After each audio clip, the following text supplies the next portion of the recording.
दुनिया की तमाम छोटी और बड़ी खबरों के लिए हमारे चैनल को सब्सक्राइब करना न भूलें और बेल का बटन जरूर दबाएं। हनफी मसलक में काजी को फस्के निकाह का हुक्म नहीं है, लेकिन जिस तरीके से मैंने जैसा बताया तलाक होता है, खुला होता है, ये फस्के निकाह इसके बारे में कहा जाता है कि बहुत ही आखिर दर्जे में जाकर ये होता है। बिल्कुल। जैसे कोई इंसान 7-8 साल 10 साल गायब हो गया हो, कोई उसका अता पता ना हो या ऐसा कुछ हो, तो इसमें जल्दबाजी हुई? नहीं, जल्दबाजी नहीं हुई। कोर्ट जाने से आखिर में मैंने लिख दिया कि मेरा ये फैसला न किसी कानून की मुखालिफत है, न किसी से जो है टकराव है। हम ये शरीफ फैसला सुनाना मेरी जिम्मेदारी थी, जो मैं सुना रहा हूं। अब फरीकैन की मर्जी है, वो इसे माने या न माने, मनवाना मेरा काम नहीं। कोर्ट का दरवाजा खुला हुआ है, आप लोग कोर्ट में जा सकते हैं, कोर्ट में जाइए। कोर्ट अगर इसको रद्द कर देती है हमें कोई फर्क नहीं पड़ता।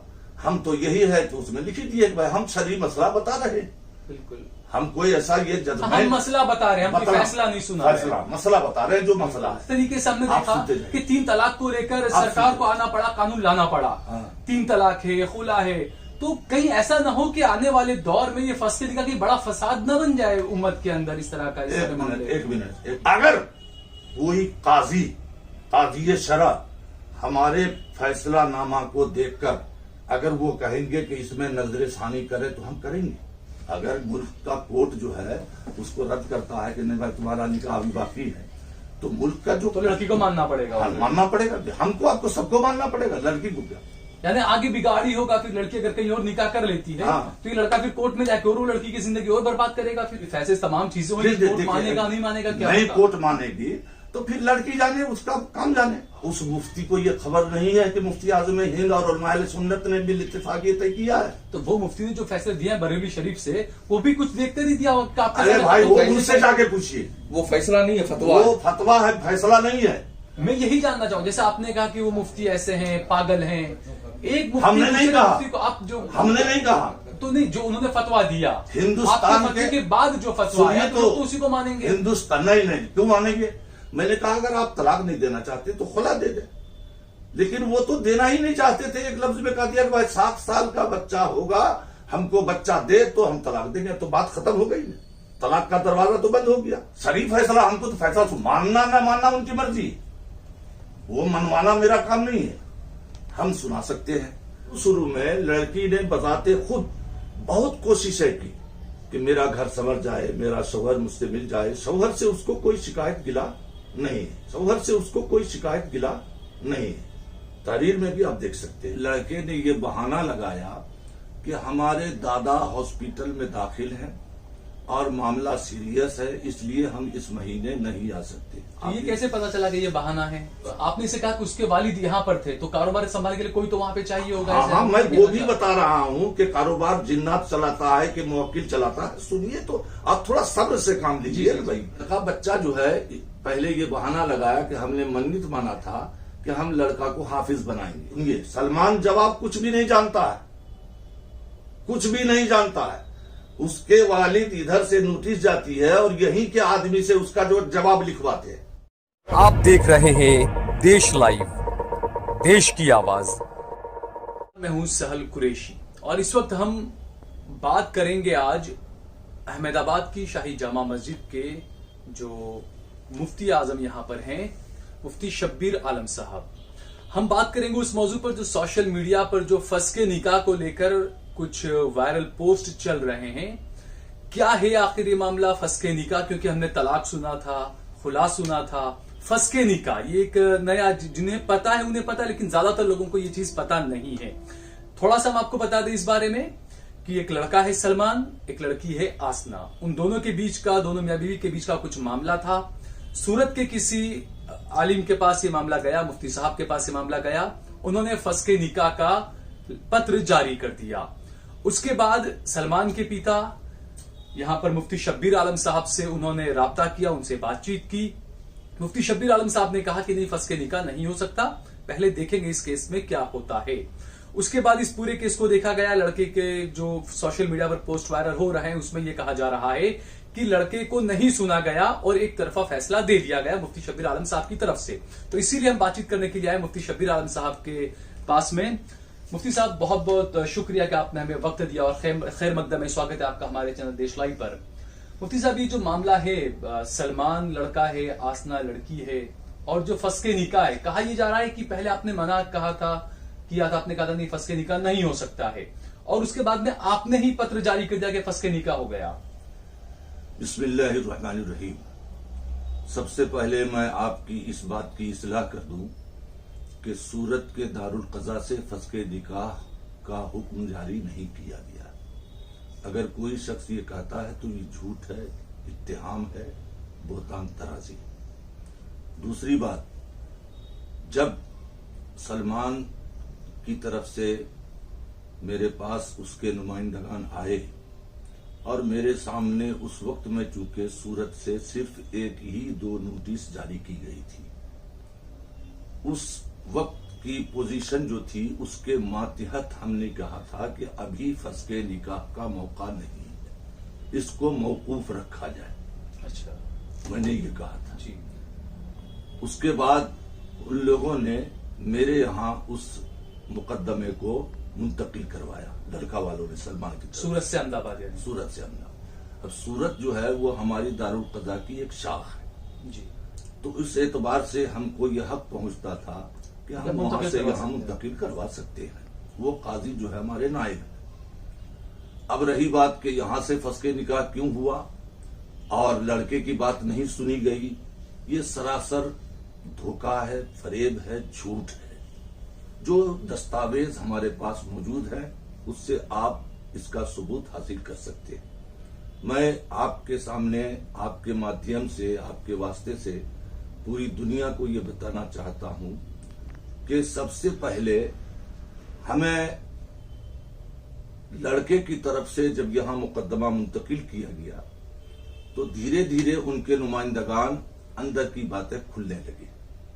अंदर की बातें ये थी कि वो किसी भी सूरत में तलाक या खुला देना नहीं चाहता था और मैं लड़की को रखना भी चाहता था, ये भी बात थी। उसके वालिद खुद हमारे दारुल क़ज़ा में एलानिया तौर पर, जहां सारे उलमा मौजूद हैं, ये कहते हुए सुने गए कि वो लड़की मतलब इस किस्म की है, ये है, वो है। मैं मीडिया में बोलना नहीं चाहता।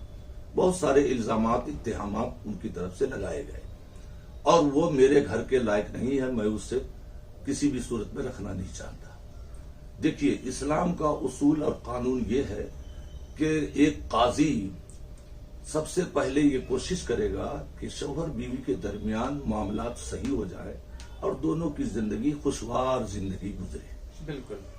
उसके मातहत हमने दोनों तरफ से ये कोशिशें की, दोनों को, लड़की को भी समझाया, लड़के को भी समझाने की कोशिश की। लड़का का नुमाइंदा आता था, लड़का तो खुद नहीं आता था। क्योंकि उनका ये कहना है जो दिख रहा है उसमें ये कहा कि कोरोना की रिपोर्ट भी आपको भेजी, टिकट का भी आपको भेजा, लेकिन आपने कहा कि नहीं ये फर्जी है। आप देखिए, मैं सारी बातें आपको बता देता हूं, पूरे वाकयात। उसके बाद उसकी तरफ से ये कोशिश थी अंदरूनी, जब मैं नोटिस जारी करने लगा तो उसके नुमाइंदा मुझको कहते हैं कि हजरत इतनी जल्दी जल्दी नोटिस आप मत दीजिए, देर लगाइए, टाइम लगाइए। क्यों टाइम लगाएं? तो असल मकसद उनका ये था कि माँ की गोद में एक छोटा बच्चा है जो 4 साल का है। उन लोगों की कोशिश ये थी कि किसी तरह से इसी तरह 7 साल तक हम लड़की को लटका के रखें और जब 7 साल की मुद्दत पूरी हो तो लड़का हम ले और फिर तलाक दें। ये शर्त भी उन लोगों ने मेरे सामने ज़बानी तौर पर कई मर्तबा कहा कि लड़का दे तो हम अभी तलाक देंगे, नहीं 7 साल में देंगे तो जो हम 7 साल लेकिन उनका ये, फिलहाल उसके जो वालिद सलमान, उन्होंने ये कहा है कि आप बहुत जल्दबाजी में आपने ये फैसला दिया, थोड़ा वक्त लेना चाहिए था। सब जवाब दे रहा हूं आपको जी। सारा जवाब, दूसरे सवाल की जरूरत ही नहीं पड़ेगी जी। उसके बाद नोटिस जब जारी की गई तो सबसे पहले लड़के ने ये बहाना लगाया कि हमारे दादा हॉस्पिटल में दाखिल हैं और मामला सीरियस है, इसलिए हम इस महीने नहीं आ सकते। तो ये कैसे पता चला कि ये बहाना है? हाँ, मैं सब बता रहा हूं, आप सुनते जाइए, आप खुद यकीन कर लेंगे जी। तो हमने उनका ये उज्र देखते हुए 1 महीने की और तारीख बढ़ा दी। 2-4 रोज के बाद मुझे ये खबर मिली कि सलमान के वालिद हिंदुस्तान आए हुए हैं। तो मुझे ताज्जुब हुआ कि भाई जब उनके दादा हॉस्पिटल में है, सीरियस मामला है, तो वालिद हिंदुस्तान कैसे आए? और किसी इंसान को भी शक शुबा तो होगा। तो मैंने उनके वालिद, और ये भी खबर मालूम हुई कि उसके वालिद अहमदाबाद भी आ चुके हैं। तो मैंने उनके वालिद से राब्ता करके कहा कि सुहेल भाई, अगर आप यहाँ आए तो कम से कम इदारे में आके थोड़ा मिलना तो चाहिए, तारीख थी। नहीं, ऐसा है कि हजरत मैं जो यहाँ आया हूँ वो सिर्फ वालिद साहब की दवा की तजवीज के लिए और डॉक्टर से मशवरा के लिए, और सिर्फ 1 हफ्ते के लिए आया हूँ। मैं 1 हफ्ता में चला जाऊंगा, फिर सलमान को भेजूंगा। मैंने उनकी इस बात को मान लिया। उसके बाद आप देखिए कि उस वक्त से लेकर अब तक उसके वालिद इंडिया ही में सैर कर रहे हैं। अच्छा, अब आप सोचिए कि जिसका बाप हॉस्पिटल में दाखिल होगा, सीरियस होगा, उसका बेटा इंडिया में सैर करेगा। अच्छा, आपने कहा हम 1 हफ्ता के लिए आए, तो ये बात तो झूठ साबित हुई। इसीलिए हम कह रहे हैं कि वो बहाना था। अब देखते जाइए कैसे कैसे बहाना इनके ही फेल से इनका सारा झूठ जाहिर हो जाता है। अच्छा। हम शक नहीं कर रहे, हम तो एकदम इस्लाम पर कायम है कि मोमिन के बारे में गलत गुमान मत करो। बिल्कुल, कुरान में भी है, हदीस में भी है। बिल्कुल, कुरान हदीस में गुमानदी मत करो। हाँ, दूसरा, हर उलेमा का भी ये रहता है कि जोड़ पैदा करें, तोड़ तो पैदा ना हमारी करें। कोशिश यही रहती थी हमेशा कि भाई दोनों में खुशगवार जिंदगी हो जाए। फिर सलमान के वालिद ने मेरे सामने एक शिकायत की कि भाई मैं पोता से मिलना चाहता हूं और लड़की वाले मिलने नहीं देते। हमने लड़की वाले को नोटिस दिया कि भाई अगर ये पोता से मिलना चाहते हैं तो पोता से मिलने दीजिए। उन लोगों ने, लड़की ने जवाब दिया कि वेलकम, मेरे ससुर मेरे घर आए, मिले, बच्चों से कोई रुकावट नहीं, और मैं उनकी ऐसी ही इज्जत करूंगी जैसे मैं अपने माँ बाप की करती हूं। और अगर वो आना जाना शुरू करेंगे तो हो सकता है कि उनके आने से हालात साजगार हो जाए और जिंदगी खुशगवार गुजरे। ये बात है सुहेल के साहब को बताई गई, लेकिन उनके वालिद वहां गए नहीं। तो फिर मैंने कहा कि उनको ये बताते थे कि मैं जाऊंगा तो मुझे रुसवा करेंगे, जलील करेंगे, ये करेंगे। मैंने कहा ऐसा कीजिए कि जिम्मेदार आपकी जमात के जो सदर सेक्रेटरी हैं या सूरत के जो काजी हैं, आप कहिए तो मैं उनको कहूंगा, वो साथ जाएंगे। और अगर आपके साथ वो तूफान बदतमीजी होगी तो फिर मैं उसके ऊपर जो है उनसे पूछूंगा। तो उन्होंने मेरी बात नहीं मानी। फिर उन्होंने अपनी जमात में लिख के दिया कि हम लड़के पोते से मिलना चाहते हैं और इसे। तो जमात के जो सदर और सेक्रेटरी थे गालिबन उन्होंने कहा कि ठीक है, आप उनके घर नहीं जाना चाहते तो मैं अपने घर बुला लेता हूं, लेकिन सिर्फ आधा घंटा के लिए। उसको उन्होंने कबूल नहीं किया। अब लड़का बच्चा जो है, पहले ये बहाना लगाया कि हमने मन्नत माना था कि हम लड़का को हाफिज बनाएंगे, और वो स्कूल पढ़ा रहे हैं। अभी 4 साल का बच्चा। अब आप सोच सकते हैं कि 4 साल का बच्चा हिफ्ज कर सकता है। तो मैंने फिर भी उनकी बात मानकर लड़की को नोटिस दिया कि भाई आप बच्चे को दोनों तालीम दिलाएं। बिल्कुल, दुनियावी भी दीनी भी उनकी ऐसी ख्वाहिश है। तो उधर से जवाब आया कि हजरत हम हाफिज ही बना देंगे। मुझे सुनने में ये आया, ये मैं सुनी बात कर रहा हूं, कोई तहरीरी बात नहीं है, कि सुहेल साहब की बीवी स्कूल जो है निकाब पहन के जाती थी और वो लड़के को लेने की कोशिश करती थी। लेकिन लड़की की तरफ से, बच्चे की मां की तरफ से कह दिया गया था कि सिवाय मेरे किसी को भी बच्चा आप न दें, दोनों जगह। ऐसा सुनने में आया की तरफ। खैर जो भी हो, अल्लाह बेहतर जानता। बहरहाल अब उसी तरह से दूसरी मर्तबा इनको नोटिस दी गई। दूसरी मर्तबा इन्होंने, देखिए कितना बड़ा यानी किया कि हमारी जो दारुल कज़ा है इस्लाम का एक, उसकी इज्जत तो करनी चाहिए ना। बिल्कुल। तो वो जवाब क्या देते हैं दूसरी मर्तबा कि मैं यहां, मेरे वालिद इंडिया में है और यहां सारी जिम्मेदारी मेरे सर है, कारोबार की, ये वो सारी जिम्मेदारी, दादा की खिदमत, ये वो सब। इसलिए मैं जो है आपकी तारीख पर आ नहीं सकता। जब मेरी मर्जी होगी तब मैं आऊंगा टाइम निकालकर, और आने से 1 हफ्ता पहले आपको इत्तला करूंगा। आप इंसाफ से बताइए, क्या दारुल कज़ा को ये जवाब लिखना चाहिए? मर्जी लिखाई, अल्फाज लिखा, हाँ, लिखा हुआ है कि जब मुझे फुर्सत मिलेगी। फुर्सत का यहाँ पर मुफ्ती साहब एक बात ये है, जैसी फंस के निकाह का जो मामला आपने जो बताया कि वो लड़का मसरूफ था या जो भी उसके वालिद यहाँ से उसको जरूरी था, जैसे आपने बताया, यहाँ पर हम ये समझना चाहेंगे, अपने दर्शकों को भी ये थोड़ा जानने का वो रहेगा कि मान लीजिए चलिए सलमान का मामला था, अब वो कारोबार करता है या जॉब करता है, मुझे नहीं मालूम उस बारे में, लेकिन अगर मान के लीजिए, क्योंकि ज्यादातर जो विदेश जाते हैं चाहे अमेरिका, बर्तानिया, जहां पर भी, तो वहां पर कॉन्ट्रैक्ट होता है, 2 साल का बॉन्ड होता है कि आप 2 साल तक इंडिया वापस नहीं जा सकते हैं।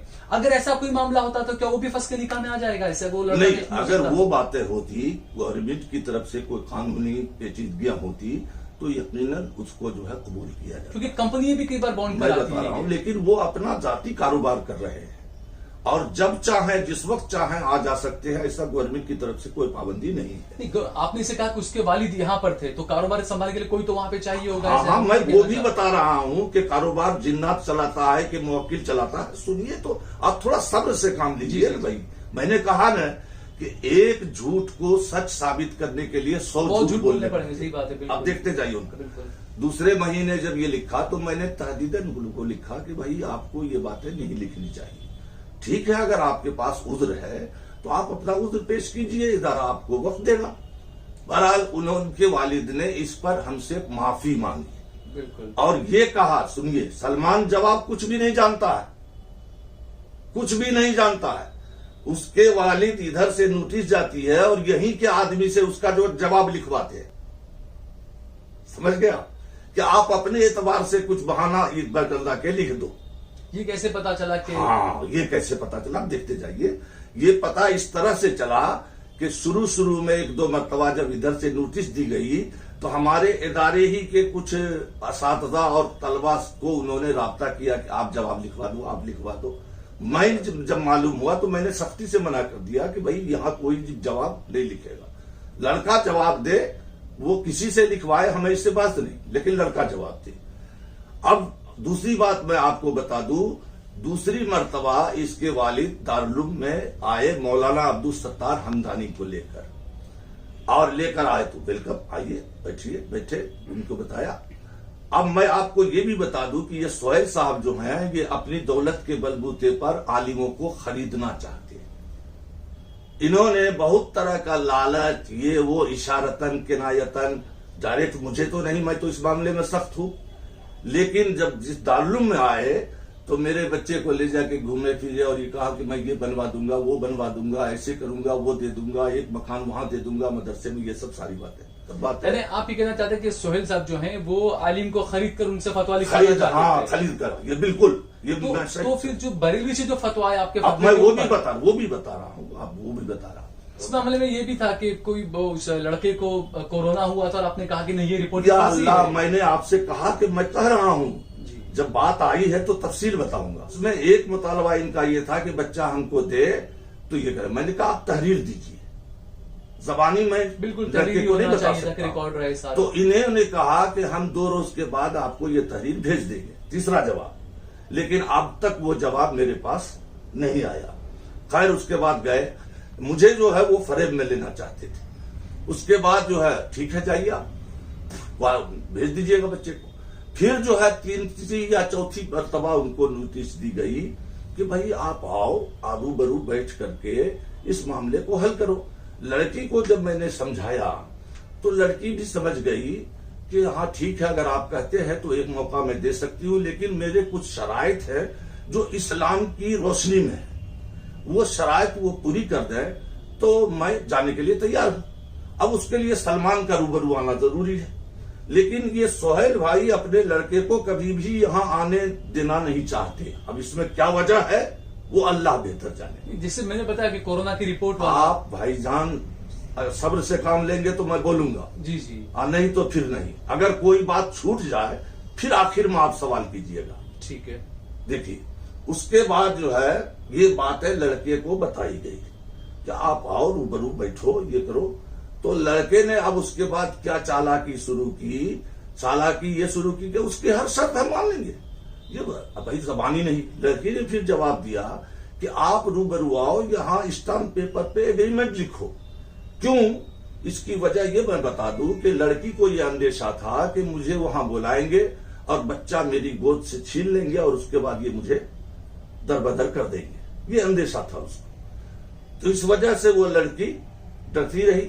हालांकि शुरू शुरू में लड़की ने बताते खुद बहुत कोशिशें की कि मेरा घर संवर जाए, मेरा शौहर मुझसे मिल जाए। शौहर से उसको कोई शिकायत गिला नहीं है, शौहर से उसको कोई शिकायत गिला नहीं है, शौहर से उसको कोई शिकायत गिला नहीं है। तहरीर में भी आप देख सकते हैं, समझ गया। इनके ऊपर घरेलू बहुत ज्यादा ज्यादती थी, जो उसके पेपर से जाहिर है। कुछ ऐसी भी ज्यादती थी जो गैर शरई, गैर अखलाकी। गैर अखलाकी मतलब यह है कि ये बहन से भी मोबाइल पर बात नहीं कर सकती, माँ बाप से भी नहीं कर सकती। इसके ऊपर पाबंदी थी कि कोई भी तुम्हारी बहन या माँ बाप फोन करे तो तुम्हारे नंबर पे नहीं, सास के नंबर पे करे, और तुम सास के सामने बात करो। ये मोबाइल और तो मुआशरे में बहुत बिगाड़ का एक बन चुका है, सही बात है। लेकिन हम आप उसको रख रहे हैं, आप मत दीजिए मोबाइल, आप ये पाबंदी लगा दीजिए तो मोबाइल देंगे। सही बात है, बिल्कुल। जब दे रहे हैं तो अब इससे मुआशरा बिगड़े या समझे तो उसमें हमारा भी तो हिस्सा है ना। देने से पहले सोचना चाहिए, देने से पहले सोचना चाहिए, समझ गया। और इस्लाम ने तो बहुत साफ सुथरा कानून बना दिया, बिल्कुल। अच्छा चलिए, आपके घर का माहौल इतना ये है, तो सवाल ये है कि इनका इल्जाम था कि लड़की जो है घूमने जाती है, ये जाती है अपने बहने के साथ जाती है, ऐसे जाती है। मैंने कहा देखिए ये सब इल्जाम नहीं है, आप छोड़िए। शुरू में मैंने इनको कहा था सबसे पहले, जो इस्लाम का तरीका, कि भाई आप लड़की चूंकि आपकी रजा से यहां आई है, नाराज होके और नहीं आई है, बल्कि आपकी रजा से यहां आई, वो प्रेग्नेंट थी और आई उसके बाद गई, इसलिए आप इसको नानो नफका और सुकना दीजिए, सुकना दीजिए। तो ये जब खत गया तो सोहेल साहब मुझे फोन करते हैं कि हजरत सुकना यानी मकान भी देना पड़ेगा। मैंने कहा तो नानो नफका में सुकना भी आता है। तब वो क्या कहते हैं, तब तो मेरा मकसद ही हल नहीं होगा, अलग हम उसको रहने के लिए दे। मैंने कहा कि भाई इसकी दो सूरतें हैं। एक सूरत तो ये है कि अगर आपका मकान काफी वसी है, तो जिसका रास्ता अलग से हो सकता है, आपसे कोई उसका ताल्लुक न रहे, तो उस घर में भी आप अलग से उसको रास्ता देकर रख सकते हैं। और अगर ऐसी सूरत नहीं है तो अलग से मकान देना होगा। तो कहते हैं कि तब तो मेरा मकसद हल ही नहीं होगा। अब उनका क्या मकसद है साथ रखने में, वो जाने, अल्लाह जाने। हमने उसमें कोई जिदाकता नहीं किया थी। मैंने कहा भाई इस्लाम का कानून है जो है वो मैं बता रहा हूँ। बिल्कुल, ये जो आपने बताया ये अक्सर आज के माहौल में ये तकरीबन ज्यादातर लड़का लोगों के बीच में मामले रहते हैं। अब यहाँ पर ये देखना है कि जो ये इस मामले में जो हुआ, जो मामला चला आपके पास में, तो क्या इतनी जल्दी, क्योंकि जहां तक मैंने, आप तो बिल्कुल मुफ्ती हैं तो आपको तो बिल्कुल कोई मुकाबला नहीं हम आपका वो कर सकते हैं नॉलेज के मामले में इस्लाम के मुताबिक, लेकिन जिस तरीके से मैंने जैसा बताया तलाक होता है, खुला होता है, ये फंस के निकाह, इसके बारे में कहा जाता है कि बहुत ही आखिर दर्जे में जाकर ये होता है। बिल्कुल। जैसे कोई इंसान 7-8 साल 10 साल गायब हो गया हो, कोई उसका अता पता ना हो, या ऐसा कुछ हो, तो इसमें जल्दबाजी हुई? नहीं, जल्दबाजी नहीं हुई, ये सफर से है। इस्लामी महीना सफर से मेरे पास है भाई साहब, सफर से मामला है। जल्दी कैसे हुई आप जोड़ लीजिए, तकरीबन 5-6 महीने होने वाले हैं। सफर, रबीउल अव्वल, रबीउल आखिर, जमादिल उला, जमादिल उखरा, 5 महीने हो गए। तो 5 महीने आने ज्यादा है, बहुत ज्यादा है। हाँ, तो 5 महीने ज्यादा नहीं है। जब लड़की 4 साल से बैठी हुई है, किसी आलिम के पास आते हैं तो सोचते हैं कि भाई तो जोड़ का मामला हो जाए। 1 मिनट, आप अहादीस मुबारका का मुताला कर लीजिए। बहुत से सहाबा किराम नबी के पास आए, बहुत सी औरतें आई, या रसूल अल्लाह हमें अपने शौहर से शिकायत है, हमें तलाक दिलवा दी जाए।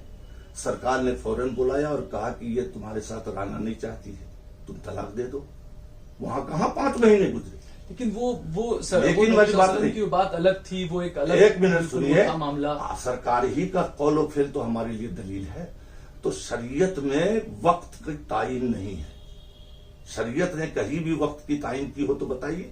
तो फिर आपके फतवे के ऊपर फिर बरेली शरीफ का फतवा कैसे आ गया? भाई मैंने क्या कहा आपसे, मैं जवाब दे रहा हूं, आप सुनते जाइए। उसके बाद जो है फिर इनको जो है जब 4थी या 5वीं नोटिस दी गई, हालांकि दारुल कज़ा का ये उसूल है कि सिर्फ 3 नोटिस दो। 3 नोटिस में शौहर नहीं आता है और या माकूल जवाब नहीं देता है तो आपको हक है। अच्छा, इस दरमियान में उनसे बार बार कहा गया कि जब लड़की अच्छी नहीं, आपके घर के लायक नहीं, तलाक दे दीजिए। इस्लामिक कवानीन बताए गए। मैंने ये भी बताया कि देखिए इस्लाम ने कहा एक तरह, क्यों कहा, उसमें हिकमत है। बिल्कुल। आप एक तलाक दे मौका दें। मिले उसके बाद हाँ, और एक तलाक की इद्दत जो है 3 हैज है। अगर इस दरमियान में दोनों की सूरत सुलह हो जाती है, सुलह हो जाती है तो बिला निकाह ले जाए। बिल्कुल। और बिलफर्ज अगर नहीं होती है तो इद्दत पूरी होने के बाद वो सिर्फ निकाह से निकलेगी, और उसके बाद हालात साजगार हो जाते हैं तो सिर्फ चंद आदमी बैठ के निकाह पढ़ा के ले जाएगी। बिल्कुल, समझ गए, ताकि आप भी गुनहगार न बने वो भी ना और बने। वो भी गुनहगार न बने। हमने इस्लामी उसूल ज़ाब्ते जितने हैं हर तरह से उनको जो है समझाने की कोशिश। मैंने कहा अगर आप तलाक नहीं देना चाहते तो खुला दे दें, लेकिन वो तो देना ही नहीं चाहते थे। एक लफ्ज में कह दिया कि भाई 7 साल का बच्चा होगा, हमको बच्चा दे तो हम तलाक देंगे, तो बात खत्म हो गई ना, तलाक का दरवाजा तो बंद हो गया। हम जबरदस्ती तो कर नहीं सकते। अब सुनते जाइए, बरेली शरीफ के फतवे को अब जब चौथी मर्तबा या 5वीं नोटिस उनको दी गई तो ये 10 जनवरी उसका डेट था। 4 जनवरी को इसके वालिद बगैर किसी इत्तला के मेरे पास असर से मगरिब के दरमियान आए। मैंने कहा कि भाई कैसे आना हुआ, और ये भी मैं आपको बता दूं, ये मुझे धोखा दिया गया। अच्छा। हाँ, हमारे एक मिलने वाले हैं जो उनके नुमाइंदा बन के आते हैं, आसिफ भाई क्या है उनका लाटकरे चौहान। उन्होंने मुझे फोन किया राजकोट से कि हजरत मैं अहमदाबाद आ रहा हूं मेरे वालिद साहब के ब्लड टेस्टिंग के लिए, तो मैं आपसे शाम तक मिलूंगा। मैंने कहा ठीक है मिलिए। उनके वालिद बीमार थे। असर के बाद वो आसिफ भाई आए, मैं ऑफिस पे बैठा हुआ था, आए मेरे पास, वहां बैठे। तो बैठने के बाद मैंने कहा फरमाइए कैसे हैं वालिद साहब, क्या है बदलिए। हाँ वो सब तो ठीक है हजरत, मैं एक बात बोलूं। मैंने कहा बोलिए। सोहेल भाई भी आए, सुनते जाइए। तो ये वहीं से साथ आए। अब मुझे क्या कहा कि मैं ब्लड के तपास में आ रहा हूं, तो वो धोखा हुआ कि नहीं हुआ? मैं तो इसमें क्या, वो वहां से साथ आया, मैं कैसे बोल सकता हूँ कि अरे आए, मैं कह रहा हूं आपको कैसे गाड़ी पता में आए। अच्छा गाड़ी में आए भाई। अच्छा। उसके बाद मैंने कहा कि आपने तो बताया नहीं। हाँ मैं आ रहा था तो सोहेल भाई भी साथ लग गए कि चलो मैं भी चलूंगा। मैं ऐसे बिला सबूत कोई बात नहीं करता हूं। तो मेरे लड़के ने कहा कि बुलाइए सोहेल भाई को, यहां बात कर लीजिए। तो नहीं यहां बात नहीं होगी, ऑफिस में अंदर। मैंने कहा भाई ऑफिस में देखिए मगरिब बाद मेरी तबीयत खराब है, उस वक्त मैं बीमार चल रहा था, मैं ज्यादा देर बैठ नहीं पाऊंगा, इसलिए अगर आप इत्तला करते तो मैं मना कर देता कि भाई आज मैं नहीं मिल सकूंगा। लेकिन आप बिला इत्तला आए तो चूंकि आप साथ है इसलिए मैं मिल भी लूंगा। अगर खाली सोहेल भाई आते तो मैं आज नहीं मिलता। उसके बाद हम लोगों ने मगरिब की नमाज पढ़ी, मैं आया यहाँ तो यहाँ ऑफिस बंद था। मैंने देखा कोई नहीं। मैंने लड़के से पूछा कि भाई ये लोग कहाँ गए? तो ये लोग तो मगरिब से पहले निकल गए, अब कहाँ है अल्लाह जाने। मैं चला गया घर। थोड़ी देर के बाद ये लोग आए तो यहाँ जो है सीधा मुझे क्या कहते हैं कि 1 महीने की तारीख आप बढ़ाइए। मैंने कहा भाई कितनी तारीखें बढ़ाऊं यार, आखिर माजरा क्या है, आप इसको हल क्यों नहीं करते? तो मुझ पर नहीं, आपको 1 महीने की तारीख बढ़ाना होगा। ये कब की बात है? 4 फरवरी। मैंने कहा 4 जनवरी। मैंने कहा कि भाई देखिए आप दबाव मुझे मत डालिए, आपको जो भी उज्र है वो आप उज्र लिख करके दीजिए, फिर मैं सोचूंगा कि तारीख कितनी बढ़ानी, 1 महीना, 20 दिन, 10 दिन, जो भी हो वो मैं सोचूंगा। आप ये लिख करके दें, लेकिन एक शर्त मेरी तरफ से है कि आप ये लिख करके उसमें दीजिए कि अगर आइंदा की तारीख पर नहीं आए तो दारुल कज़ा को हक होगा शरीफ फैसला सुनाने का। समझ गया? उसके बाद जो है बोले कि ठीक है हम कल लिख करके भेज देते हैं। अब ये दबाव डाल रहे हैं, बोलिए कि ये कहां तक जायज है, कहां तक जायज है, आप फैसला कीजिए। बिल्कुल यानी दबाना ही होगा। क्यों भाई? ताकि हम जो है अपना प्रोग्राम शेड्यूल मुरतब कर सके, और हम यहां से जाएं, हम जाएंगे तभी वो सलमान आ सकता है। सुनते जाइए, गौर कीजिएगा, हम जाएंगे तो ही सलमान आ सकता है। मैंने कहा ठीक है आप दीजिए जवाब, मैं उस पर गौर करूंगा। इतना कहा कि मैं चला गया, वो लोग भी चले गए। ये 4 जनवरी की बात है। 6 जनवरी को फोन आता है मेरे लड़के के ऊपर दोपहर में 2 बजे कि मेरा 20 जनवरी का टिकट कंफर्म है और मैं 20 जनवरी तक आ रहा हूं। सलमान का।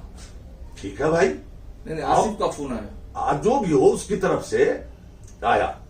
उसके बाद मैंने आसिफ चौहान को फोन किया कि साहब आप लोग इस तरह से करते हैं, आखिर क्या नीयत है वो बोलिए। समझ गया? तो उल्टी सीधी बातें करने लगे, मैं छोड़ दिया। अब उसी 6 जनवरी को दोपहर में ये फोन आता है, अब मगरिब बाद जो है आता है कि हमको कोविड हो गया। सुनते जाइए। काय तो जाना जो था उसके लिए जो हम ये किए तो उसमें कोविड का रिपोर्ट आ गया। आप बताइए कि 20 तारीख का टिकट है, 6 तारीख का रिपोर्ट कम आएगा उसमें? वो तो कह रहे हैं कि 10 तारीख का या कुछ 8 तारीख का टिकट है। नहीं भाई, 20 तारीख, टिकट है। 20। सुनते जाइए, मैं बता दूं टिकट है। कितना घंटे पहले, कितने घंटे के अंदर रिपोर्ट कराना चाहिए? बिल्कुल बोलिए। ज्यादा 2 दिन का उसमें रहता है। 72 घंटे, 72 घंटे के अंदर। 2-3 दिन। तो उस पर मैंने ऑब्जेक्शन किया, भाई इतना दिन पहले 20 तारीख का टिकट और रिजल्ट आज, इतनी जल्दी क्या? तब क्या बहाना लगाते? थोड़ी तबीयत खराब थी तो मैं टेस्ट कराने गया तो कोरोना निकल गया। मैंने कहा भाई मुझे ये हलक से नीचे बात नहीं उतरती है। खैर आपकी जो मर्जी, हो गई बात खत्म। अब उसके बाद मेरे लड़के ने उनसे कहा तो ठीक है, आप टिकट का जेरोक्स भेज दीजिए, जो आज तक नहीं भेजा। आपसे जो कहा कि हमने टिकट दिया, सारी झूठ। मुझे व्हाट्सएप पर भेजा उन्होंने टिकट, 10 तारीख का टिकट मुझे। एक मार 10 तारीख का टिकट भेजा तो 6 को रिपोर्ट कैसे? अब उनको तो कोरोना हो गया तो 10 को कैसे आएंगे भाई? नहीं, टिकट पहले से बनाया था। एक मिनट कि आपसे बात की, आपने कहा कि हाँ वक्त नहीं ज्यादा हम दे सकते हैं। जो आप बता रहे हैं वो बात उन्होंने सही बताई कि हाँ वक्त ज्यादा नहीं दे सकते, मुफ्ती साहब ने कहा। फिर हमने कहा कि ठीक है टिकट बनवा लेते हैं, तो 10 तारीख का हमने टिकट बनवा लिया और 6 तारीख को हमने फिर कोरोना का टेस्ट कराया, जो 72 घंटे के पहले कराया था, हमने टेस्ट कराया और उसमें हमारा ये आ गया। हमसे क्या कहा? तबीयत खराब थी तो हमने कराया। दोनों बयान में फर्क है, दोनों बयान में फर्क है कि नहीं है? बोलिए। लेकिन उसमें वो तबीयत खराब थी या ट्रैवल के लिए कराया वो एक, लेकिन ये उन्होंने कहा कि मुफ्ती साहब ने कहा कि फर्जी टिकट, ये फर्जी रिपोर्ट है। हाँ मैंने कहा, सरकार मैंने कहा दुबई सरकार आपको कितना चाहिए दुबई का फर्जी सर्टिफिकेट? कहां नहीं बनता? आप तो मीडिया वाले हैं भाई। दुबई का मुझे नॉलेज नहीं है, हमने मालूम किया, हमने दुबई फोन करके मालूम किया कि भाई फर्जी सर्टिफिकेट बनती है। बोले हजरत कितना चाहिए? क्या नहीं होता? ये क्या गारंटी कि ये भी फर्जी सर्टिफिकेट था? अरे भाई गारंटी इसलिए है कि आप टिकट हमको नहीं भेज रहे हैं। उसके बाद आया कैसे हो? अच्छा सुनिए तो, नहीं भेजा, अरे भाई एक मिनट सुनिए तो आप सही, कैसे फर्जी है और मैं सबूत दे रहा हूं। हो गई बात खत्म। उसके बाद 7 तारीख को देखते जाइए, 7 तारीख को ये कहते हैं जनवरी की कि हम आपकी कतारुल कजा से अपना केस वापस लेते हैं, और ये भी लिखवाया किसी मौलवी से, और उसमें हवाला दिया फतावे रजविया की एक इबारत का कि हम चाहें तो दारुल कजा से वापस ले सकते हैं। ये कब लिया? 7 तारीख, 7 जनवरी को। देखते जाइए आप चालाकी। भाई आपको यहां से तो कुछ जवाब दिया गया नहीं तहरीरी कि ट्रेन बढ़ा के नहीं बढ़ा। आपके दिल अगर साफ है तो आप वापस क्यों ले रहे हैं? नहीं मौलाना, ये तो मुफ्ती साहब, वो तो किसी का भी वो रहता है, उनकी मर्जी, उनको वापस नहीं, एक मिनट सुनिए। फटाफट नहीं होता, कुछ न कुछ वजह तो होनी चाहिए। मुफ्ती साहब, एक मिनट, वजह होनी चाहिए, ठीक है, लेकिन ये तो किसी पर, कोई भी आपके पास, मैं भी अगर केस लेकर आता हूँ तो मेरी मर्जी में कहूंगी भाई मुझे नहीं कराना आपके पास में। एक मिनट सुनिए, आप एक बात सुन लीजिए हजरत, वो भी मैं आपको बता देता। फतवे की एक किताब की जवाब दिया हवाला।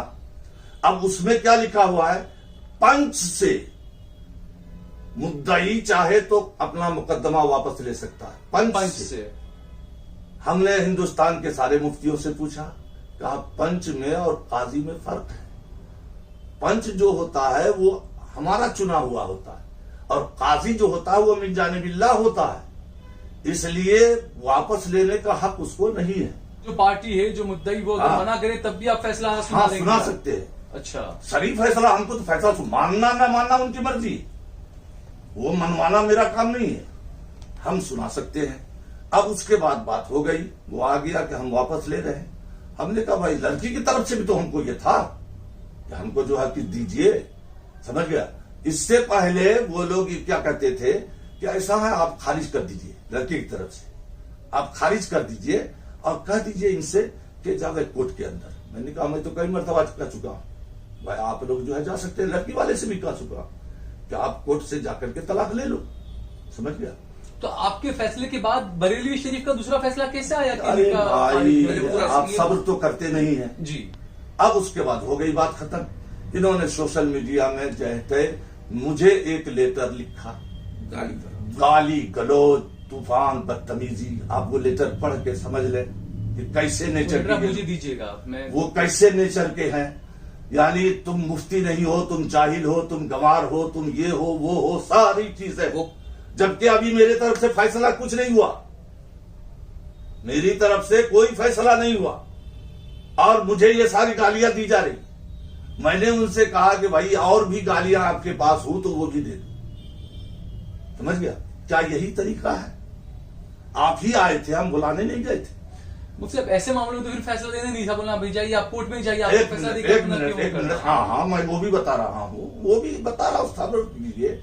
उसके बाद शरई फैसला, मैं ये कह रहा हूँ शरई फैसला एक आलिम का क्या फर्ज होता है? उसके बाद बस बात खत्म है। हम शरई फैसला दे रहे हैं। कोर्ट जाने से आखिर में मैंने लिख दिया कि मेरा ये फैसला न किसी कानून की मुखालिफत है, न किसी से जो है टकराव है।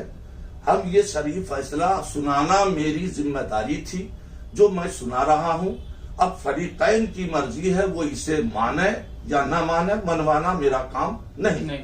कोर्ट का दरवाजा खुला हुआ है, आप लोग कोर्ट में जा सकते हैं। मैंने तो वो भी कहा, रास्ता आपने खुला रखा है, रास्ता खुला। हम क्यों मना करें किसी को? और कोर्ट की हम क्यों मुखालिफत करें? हम जिस मुल्क में हैं, कोर्ट के कानून की तो हमको मुताबिकत करनी है। बिल्कुल बिल्कुल। हाँ, कोर्ट में जाइए। कोर्ट अगर इसको रद्द कर देती है, हमें कोई फर्क नहीं पड़ता। हम तो यही है तो उसमें लिख दिए भाई हम शरई मसला बता रहे हैं। बिल्कुल, हम कोई ऐसा ये हम मसला बता रहे हैं, हम फैसला नहीं सुना फैसला मसला बता रहे हैं, जो मसला है। अब आइए उस बात पर। इन लोगों ने हिंदुस्तान के अलग अलग दारुल इफ्ता में अपना सवाल भेजा। अब बरेली शरीफ से जो आया है वो भी सुन लीजिए, वो कैसे मुफ्ती है। मैं नहीं कह रहा हूं, हिंदुस्तान में जितने मुफ्ती को मैंने ये सवाल जवाब भेजा तो सबका जवाब यही था कि वो पागल है। सबका जवाब यही था कि वो पागल है। सबका जवाब यही था कि वो पागल है। उसको आगरा के दवाखाने में होना चाहिए। उसको ये नहीं मालूम है कि काजी का क्या हक है। अब ये सुनिए, समझ गया? उस मुफ्ती का ये हाल है।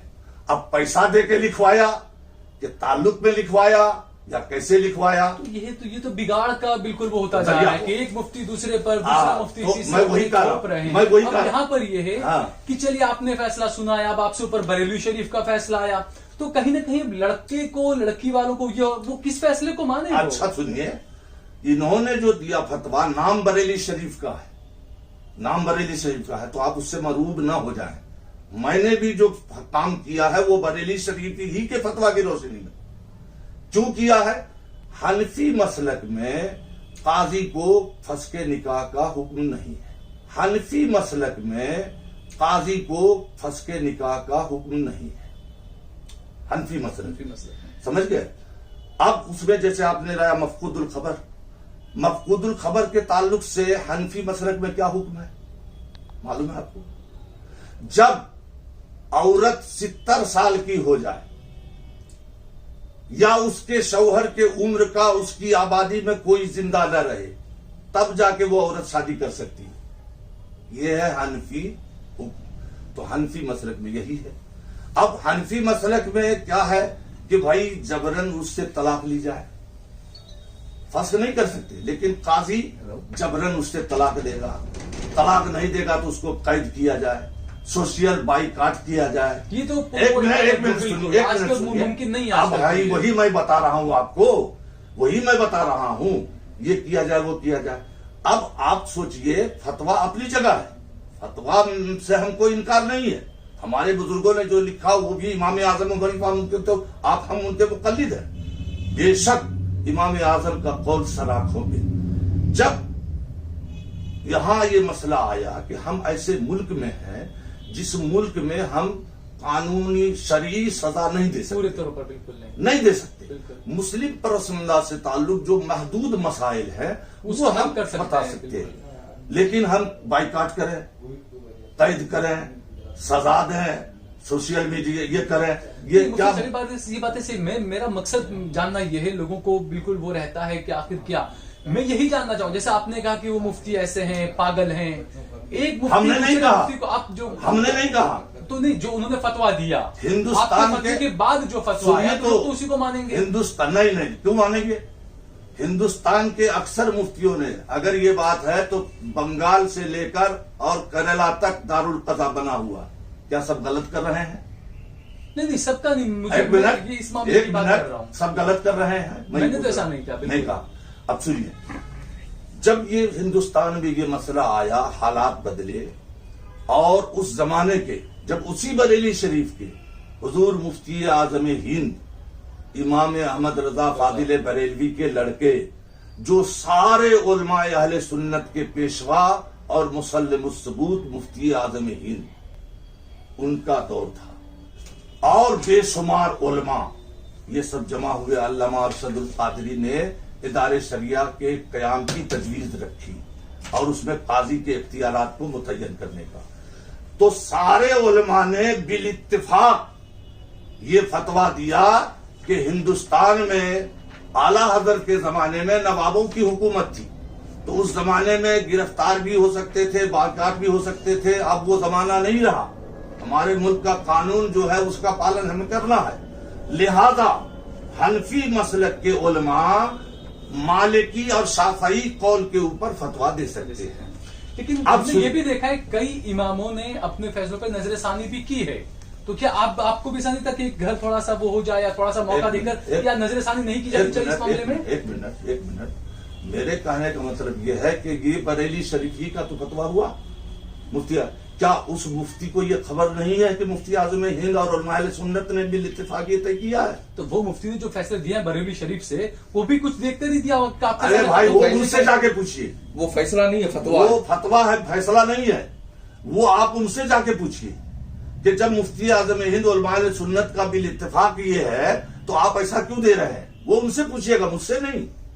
अच्छा, तो अगर फैसले के ऊपर फतवा आता है, हाँ, भाई ये फैसला दिया, अब ये फतवा आ गया कि ये फैसला न माने आप, हाँ, तो फिर उसमें क्या करेगा सामने वो वाला? सामने वाला जाने, अन्य वो जो मानना चाहे तो फैसले को माने। हम काहे बताएं, तो मैं मरो जो के यही लिए कह रहा हूँ कि कई इमामों ने भी अपने फैसले पर नजरसानी की है। एक मिनट सुनिए, वो उनको इख्तियार है। हमको, मैंने पहले ही आपसे कह दिया कि मनवाना मेरा काम नहीं है। नहीं, मैं मनवाने की बात नहीं कर रहा हूँ, नहीं, नजरसानी, क्योंकि कई इमामों ने भी नजरसानी की अपने फैसले एक पर। मिनट सुनिए, एक मिनट, ये फतवा हम नहीं दे रहे हैं, हम इज्तिहाद नहीं कर रहे हैं। नजरे सानी वो करते थे इज्तिहाद पर। अगर कोई काजी शरा हमारे फैसला नामा को देखकर अगर वो कहेंगे कि इसमें नजरे सानी करे तो हम करेंगे। अगर कोई काजी शरा हमारे फैसला नामा को देखकर अगर वो कहेंगे कि इसमें नजरे सानी करे तो हम करेंगे, लेकिन अवाम के आपके कहने से नहीं। कोई भी काजी शरा हमारे सब सर के ताज है, अगर वो ये कहेंगे, वही बरेली शरीफ के मुफ्ती साहब अगर ये कहे होते, अव्वलन तो उनका फर्ज क्या था कि इस्तिफ्ता गया मेरे नाम के साथ, तो वो मुझसे तहकीक करे। बोलिए, तहकीक करे, तहकीक क्यों नहीं किया? ये मुफ्ती की जिम्मेदारी है। नहीं, क्योंकि कई बार ये हुआ कि सारे खतूत तो सारे दिए गए, उस पर से उन्होंने देखकर वो फतवा दिया। तो उन्होंने ये नहीं लिखा जवाब में कि मैंने सबको देखा और ये फैसला जो है सही नहीं है, ये नहीं लिखा है मैंने सबको देखा। उन्होंने तो मुतलक इबारत लिख दी कि हनफी मसलक में कादी को इख्तियार नहीं, ये मुतलक लिख दिया। तो फिर मुफ्ती आजम हिंद और उलमा सुन्नत ने जो इत्तेफाक किया उसका क्या? तो इस पर नजरसानी नहीं, आप ये कहना चाह रहे हैं नहीं हो सकता? एक मिनट, मैंने क्या कहा कि अगर काजी शरा मेरे फैसले को देखकर वो हमसे हुक्म फरमाएंगे कि इस पर नजर सानी करो, तो फिर मैं उस पर नजर सानी कर सकता हूँ। अच्छा, इससे आप माशाल्लाह काफी बरसों से, आप 25-30-35 साल आपको हुए होंगे, 40-42 साल आपको माशाल्लाह। तो जिस तरीके से ये जो फस्के निकाह का है मामला, ये आपने अपनी जब तक 40-45 साल का आपका जो रही कारकिर्दगी, कितने मामले आपके पास आएंगे फस्के निकाह के? कितने आपने फैसले सुने कि फस्के निकाह कितने करवाए आपने? नहीं, मैंने फस्के निकाह जो है बहुत कम किया, बहुत कम। कितना होगा अंदाजा कुछ? नहीं, वो सब मैं नहीं बता सकता। नहीं, मैंने फस्के निकाह जो है बहुत कम किया, बहुत कम। कितना होगा अंदाजा कुछ? नहीं, वो सब मैं नहीं बता सकता।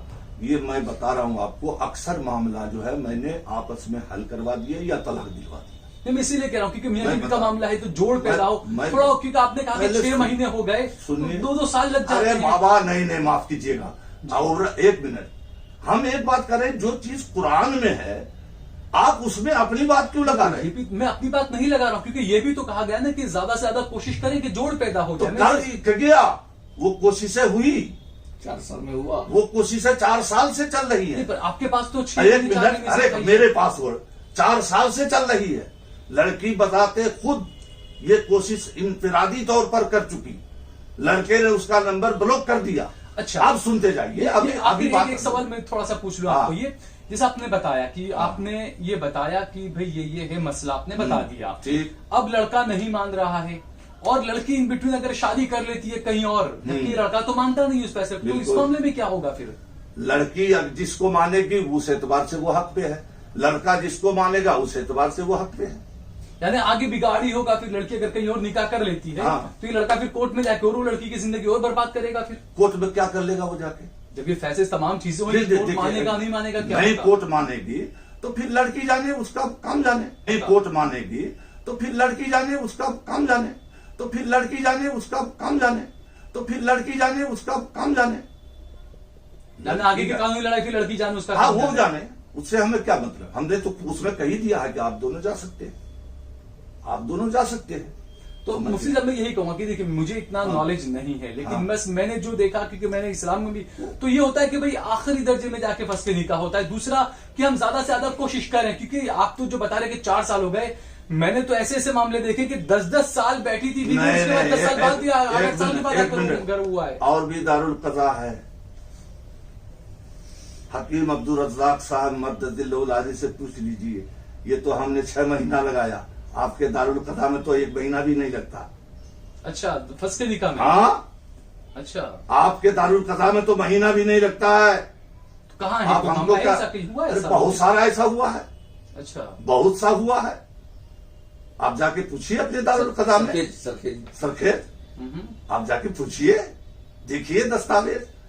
हमारे यहाँ तो बाद में आया हजरत, और उलमाए देवबंद के नजदीक तो बहुत पहले से है, बहुत पहले नहीं, से। फंस के निकाह है, मैं ये नहीं कह रहा हूँ कि नहीं एक है। मिनट, जल्दी की बात कर रहा हूँ, हाँ, जल्दी की बात कर रहा हूँ। हमने तो 6 महीने, दो बातें, जल्दबाजी अरे भाई, और दूसरा एक मिनट, नजरे सानी, एक ये दो मिनट, चीजें एक जिक्र कर मिनट रहा हूं। सुनिए, हमने तो 6 महीने लगाए, आपके यहाँ तो महीने में हो जाता, 2 महीना बहुत हो गया। आप ये बात कर रहे, एक मामला मेरे घर का मौजूद है, मेरे घर का, समझ गया? जबकि उनसे कहा गया, लड़की गई भी नहीं थी इजाजत से, बिला इजाजत गई और नहीं आई, मेरे घर की बात कर रहा हूं। और उसने हमारे यहाँ के वही इदारे शरिया, इमारत शरिया के इसमें दाखिल किया, और उसका जवाब हमने दिया कि भाई लड़की को हमारी तरह से रखने को तैयार है, कोई तकलीफ उसको है तो बोले। इसके बावजूद उन्होंने फंस कर दिया। नहीं, ये मैं वही कह रहा हूँ कि जिस तरीके से हमने आप देखा सुनते जाइए। कि 3 तलाक को लेकर आप सरकार सुनते को आना पड़ा, कानून लाना पड़ा। हाँ। 3 तलाक है, खुला है, तो कहीं ऐसा ना हो कि आने वाले दौर में ये फंस के निकाह की बड़ा फसाद न बन जाए उम्मत के अंदर इस तरह का। एक मिनट, हमारी हुकूमत को इख्तियार है, वो जो कानून चाहे बना, बिल्कुल बना सकती है, बिल्कुल। हम वो उसकी मुखालिफत नहीं कर रहे हैं। नहीं, मुखालफत तो करनी चाहिए। एक मिनट सुनिए, मुखालिफत का मतलब ये नहीं है कि हम जो है फितना और फसाद फैलाएं। हम हुकूमत के कानूनी सामने तौर पर पेश बिल्कुल, कर सकते हैं, बिल्कुल, कानूनी तौर पर। बिल्कुल। जैसे 3 तलाक के बारे में हमने किया, अब ये बरेली शरीफ के फतवे का और उसका ये हुक्म है, वो उन्होंने फतवा दिया, तो मुफ्ती आजम हिंद ही के अकवाल की रोशनी में मैंने भी दिया, मेरा भी बरेली ही शरीफ के रोशनी में है, समझ गया? और बरेली शरीफ के काजी से भी इस पर तबादले ख्याल किया, उन्होंने भी जवाब यही था कि वो आजाद है, किसी को बताते नहीं है और मनमानी फतवा देते रहते हैं।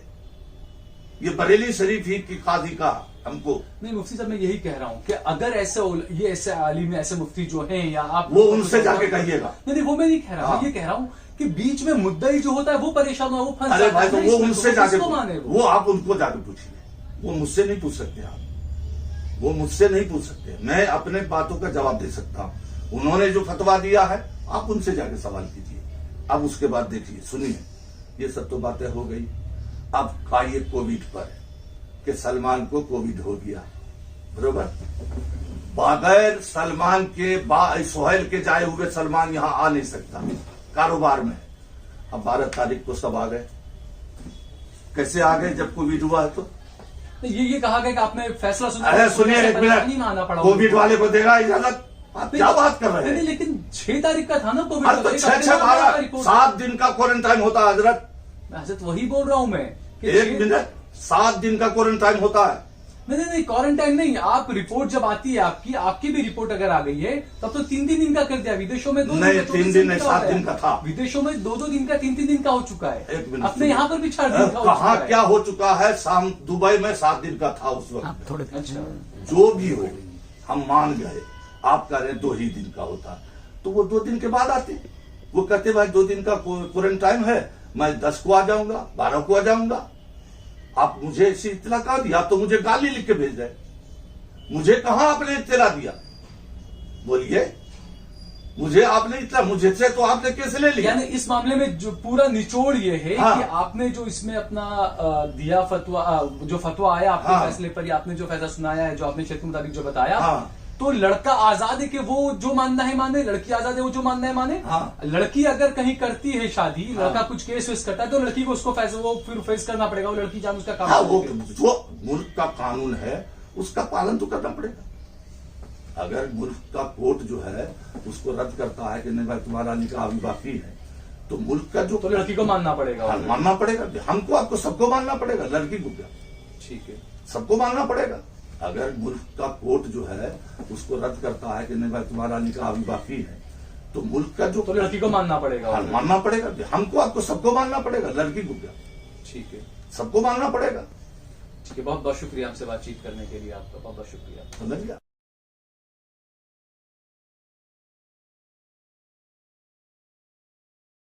आप देख रहे हैं देश लाइव, देश की आवाज।